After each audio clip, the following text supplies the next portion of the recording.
சட்டவிரோத பண பரிவர்த்தனை வழக்கில் நாளை ஆஜர்படுத்த நீதிமன்றம் உத்தரவிட்டிருக்கிறது. முன்னாள் அமைச்சர் செந்தில் பாலாஜியை சட்டவிரோத பண பரிவர்த்தனை வழக்கில் செந்தில் பாலாஜியை நாளை ஆஜர்படுத்த சென்னை முதன்மை அமர்வு நீதிமன்றம் ஆணையிட்டிருக்கிறது. இது தொடர்பான விவரங்களை வழங்க இணைகிறார் சிறப்பு செய்தியாளர் மதன். தகவல்களை பகிர்ந்துக்கலாம். சட்டவிரோத பண பரிமாற்ற வழக்கில் குற்றச்சாட்டு பதிவை தள்ளி வைக்க வேண்டும் என முன்னாள் அமைச்சர் செந்தில் பாலாஜி சார்பில் தாக்கல் செய்யப்பட்ட மனுதான் இன்று சென்னை முதன்மை அமர்வு நீதிமன்றத்தில் நீதிபதி அல்லி முன்பு விசாரணைக்கு வந்தது.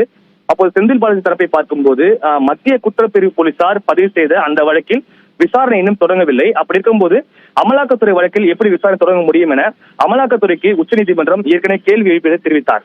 இந்த விவகாரத்தில் உச்சநீதிமன்றம் தன்னுடைய உத்தரவை பிறப்பிக்கும் வரைக்கும் இந்த ஒரு குற்றச்சாட்டு பதிவை தள்ளி வைக்க வேண்டும் என்றும் கோரிக்கை வைத்தார்.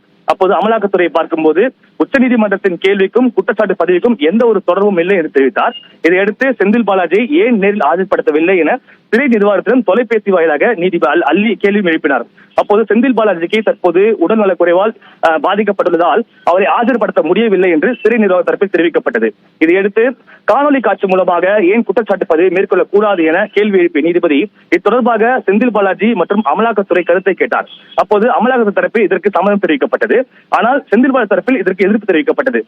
மேலும் ஜாமீன் கோரிய மனு உச்சநீதிமன்றத்தில் 12ஆம் தேதியும் வழக்கிலிருந்து விடுவிக்க கோரிய மனு 14ஆம் தேதியும் நீதிமன்றத்தில் விசாரணைக்கு வர உள்ளதால் குற்றச்சாட்டு பதிவை வேறொரு தேதிக்கு தள்ளி வைக்க வேண்டும் என்ற ஒரு கோரிக்கையும் வைக்கப்பட்டது.